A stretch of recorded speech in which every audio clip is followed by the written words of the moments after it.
can agree that keeping people in prison is not an ideal situation. The prisoners themselves don't want to be there, and neither do the taxpayers who pay for the facilities. Though having no prisons would only work if we didn't have people that commit crimes, but since we do, we have to deal with them somehow. And our society's solution has been incarceration. According to Statistics Canada, of Canada's 36.2 million people, over 40,000 adults are in both provincial and federal custody.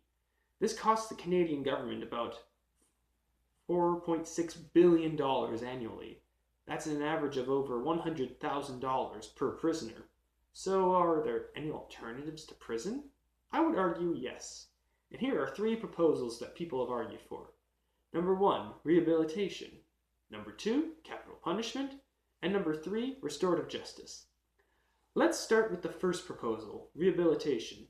The idea behind rehabilitation is to reintegrate a convicted person back into society.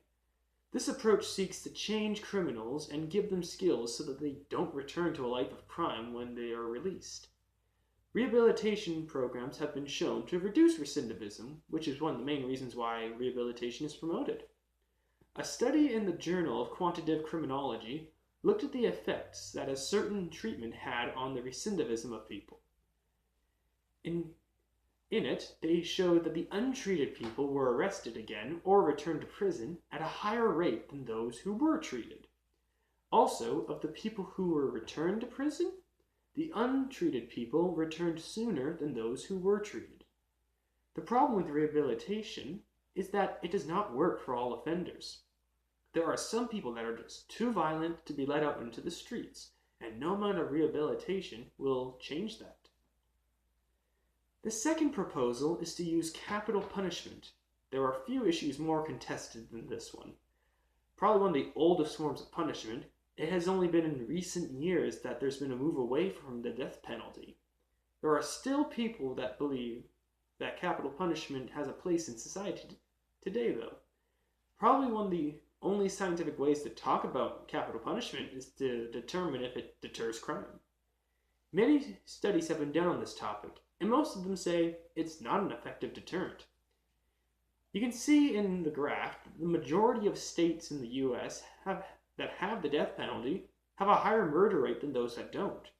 The problem is that countries and states are not lab rats. There are too many factors that affect the murder rate to determine if it is affected by capital punishment.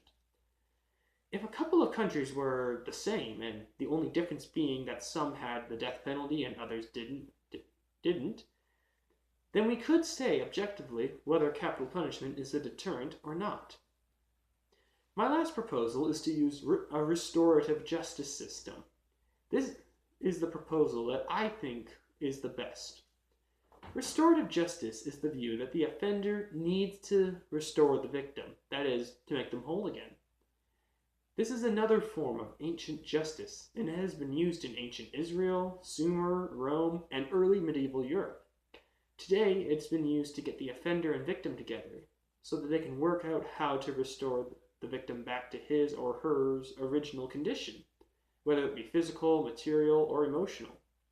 Both parties often meet in a conference format with a couple of mediators and officials to make sure that things run smoothly. In this study, in this style of justice, prisons are not used to punish or retain criminals because the offender has worked it out with the victim, though this would still require jails to hold the offender until a deal is made with the victim. But what if the offender is not able to restore the victim? What if the offender is too poor to pay the victim back? Well, then it may be possible for them to work for the victim or for someone else and have a portion of the offender's pay go back to the victim. Another important question is, can restorative justice be used as a crime deterrent? Well, not really. No studies have been done on this. But studies compiled by Public Safety Canada showed that restorative justice does reduce recidivism rates by an average of 3%. Among adults, the rate was reduced by 8%, and among youth, it went down by just about 2%. In summary, these proposals have their merits and their shortcomings, and using only one is usually not sufficient to run a society. A justice system with a combination of these proposals could be an effective way to see that justice is met in all circumstances.